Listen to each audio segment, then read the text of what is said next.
ஏன் பிள்ளைங்க நான் எப்படிங்க விடுவேன்? கேட்டுட்டே இருப்பீங்களா இப்படிதான்? 50 லட்சம் ரூபா தெரியுமா? 2 பேர் ஸ்கூல் ஃபீஸ்.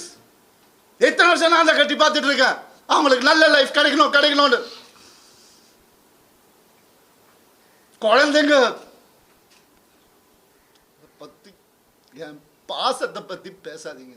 உங்க யாருக்கும் எதுவுமே தெரியாது. டெய்லி நைட்டு உட்காந்து அவன் செஸ் கத்துக்கிறான். சின்ன பையன் டெய்லி உட்காந்து விளையாடுவான். நான் அவன்கிட்ட தோத்து போவேன். நான் என்ன சொல்றீங்களா? குழந்தைங்க மேல அன்பு இல்லைன்னு பார்க்க விட மாட்டாங்க. போன் கான்ஃபிஸ்கேட் பண்ணி வச்சிருக்காங்க. ஸ்கூலுக்கு பாடி கார்டு அனுப்புறாங்க. என் பசங்க பார்க்கணும் இந்த வீடியோவை. தெரிச்சு தானே ஓடி வந்தேன் நான். அந்த லைஃப் பிடிக்கலன்னு இத்தனை நாள் இருந்தால அப்பெல்லாம் தெரியலையா? நான் அப்பெல்லாம் பார்த்துக்கல. எவ்வளவு கோடியில வீடு என்ன கேளுங்க போய் வெளியில. ஈஸியாரே சொல்லும். யாருக்காக? எல்லாம் அவங்களுக்காக தான் நான் பண்ண. இருக்கும் போது பார்த்துக்க முடியல. நான் இல்லாதப்ப மூடிட்டு இருக்கணும். ஒரு குழு அமைச்சு இவங்களை இப்படி காசு கொடுத்து இவங்கள அப்படி எனக்கு தெரியாத அதெல்லாம் பண்றதுக்கு பிறந்து வளர்ந்தவ சொல்லி கொடுத்ததே நான் தான். ஏன் தெரியுமா? நான் திரும்பி வந்த 6 மாசம் நான் காணாம போயிருந்தேன். வேணாம் தேங்க்யூ. இது ஃபெமினிசம்.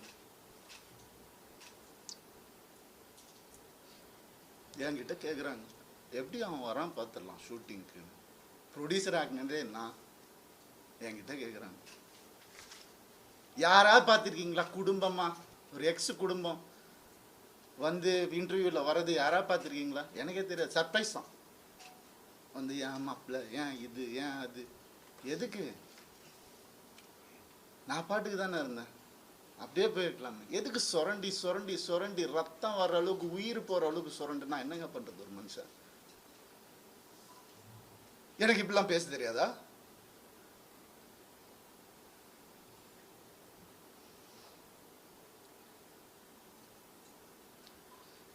பர்டிகுலரா நான் சொல்லணும்னு நினைக்கிறது இந்த சைபர் புல்லிங் விஷயம். ஒரு பொண்ணு அனுப்பிச்சிட்டீங்க, ரொம்ப தேங்க்ஸ். அதுக்காகலாம் நான் இன்டர்வியூலாம் வைக்கலங்க. அவங்க எங்கே இருந்தாலும் நல்லா தான் இருக்கணும், அவ்வளோதான். வேறு எதுவுமே இல்லை. கெனிஷாவை காலி பண்ணி அனுப்பிச்சிட்டீங்க நீங்கள் எல்லாரும். சைபர் புல்லிங் உங்களெல்லாம் நான் சும்மாவே விட போகிறதில்ல. என் அண்ணனுக்கு நடந்ததுனால, தம்பிக்கு நடந்ததுனால நான் இதான் பண்ணுவேன். ஏன்னா நான் யாருன்னு தெரிஞ்சவங்க சில பேர் மட்டும்தான். நான் உண்மையாக யாருன்னு தெரிஞ்சவங்க எனக்கு சப்போர்ட் பண்ணுறவங்க.